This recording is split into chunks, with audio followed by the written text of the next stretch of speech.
Thanks again for joining us. I'm your host, Sanford Robinson, and we're going to have a lot of fun with this show, talking about a variety of different subjects. Not only are we going to see some really cool cars and go to some really cool car shows and cruise-ins, but we're also going to talk to people and interact with people about things that all of us can relate to, whether you own a classic car or not. One of those things is my first car.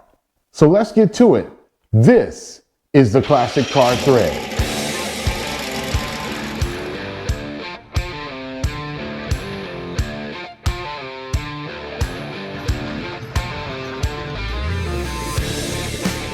I thought it's only fair that I would kick it off talking about my first car. So I'll just give you the story. I grew up in a little suburb of Kansas City, town called Olathe, Kansas, and I went to Olathe South High School.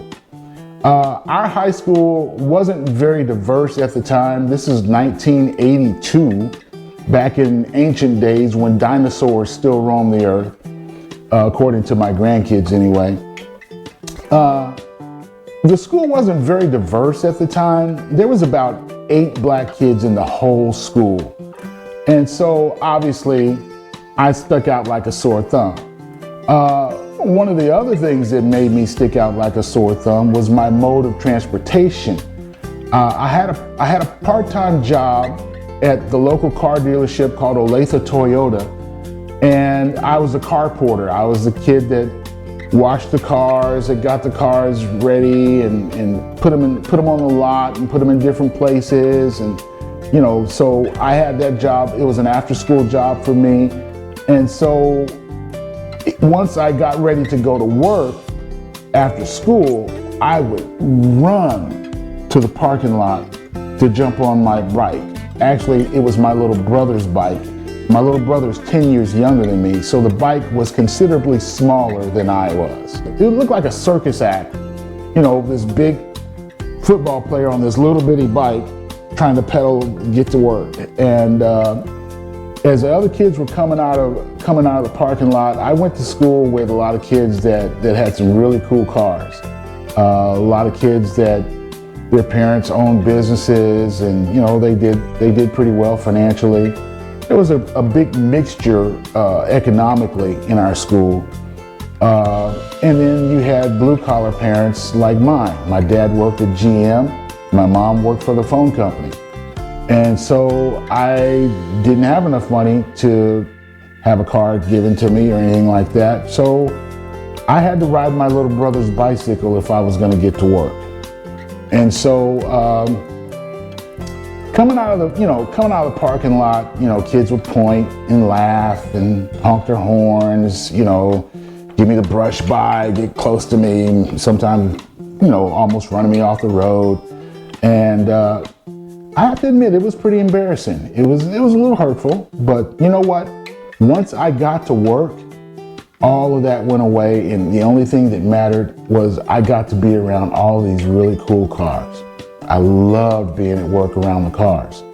One day, there was this guy that came in that wanted to trade in his car for a brand new Toyota pickup truck that had a lift kit on it, you know, the Monster Mutter wheels and tires, and he was trading in a 70 Chevelle.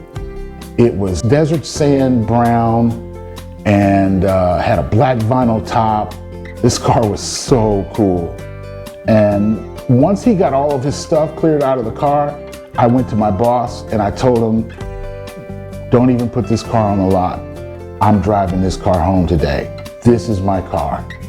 And they agreed to it, and they agreed to sell me the car for $1,000. I didn't even have the money saved up. I had to get a loan from, you know, my mom got a loan at Commerce Bank, and I had to pay the payments $100 a month until I paid it off. But I will never forget the feeling of pride that I had taking those keys in my hand at the dealership and popping the trunk open and putting my little brother's tiny bicycle in the trunk and driving that car home. I drove the same route purposely that I used to drive when I was on the bicycle, I took that way, even though it was a shorter way to go, I took the long way because I wanted to be able to see what it was like to drive by in my car, in a car that I own, in a car that I was paying for, and to feel like the rest of the kids that had their cars at school. It was one of the best feelings in the world. That was my favorite car, still my favorite car to this day.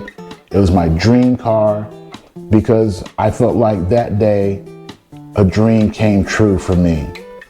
So that's my story of my first car, and we're gonna get around to cruise-ins and car shows, and don't be surprised if I pop up at someplace that you're hanging out and talk to you about your first car. So thanks for joining us, and until the next time, keep cruising.